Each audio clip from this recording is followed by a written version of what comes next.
आणि विशेषतः मी ज्यांच्याकरता आलो आहे ते गणेश उत्सव साजरा करणारे काही तरुण मित्र आणि बैलपोळा सुद्धा आपल्या एक मोठा सण असं ग्रामीण भागामध्ये गणपतीसारखाच एक मोठा सण असतो.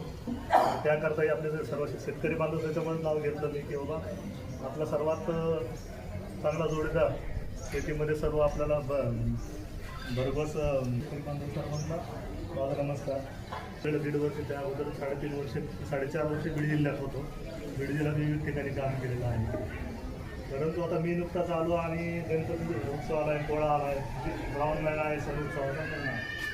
खरं म्हणजे डॉक्टर साहेबांनी सांगितलं की बाबा तुम्ही पोलीस मित्रासारखा पण राहू शकतो जोपर्यंत समोरचा माणूस नियमात आहे तोपर्यंत. आणि जर नियम तोडला तरी आम्हाला जो कायदा आहे कायद्याचं पालन करून कायद्यामध्ये जे बसतं तेच करावं लागतं. त्यावेळेला जो काही ज्याच्यावरती कारवाई होते किंवा जे काही हे होतं त्यावेळेला त्या माणसाला आम्ही परंतु त्या गोष्टी त्यांनी समजून घेतल्या पाहिजे की आपण नियमातच राहू, कायद्याचं पालन करू. कुठेही तसं कसं असतं की नाही काय हरकत नाही का म्हणजे कसं तुम्ही तर तसं कसं असतं जनरली ग्रामीण भागात काय असतं की बाबा आम्ही सर्वात लवकर अवेलेबल होणारे असतो. त्याच्यामुळं काही गोष्टी आमच्या डिपार्टमेंटच्या नसतात परंतु ते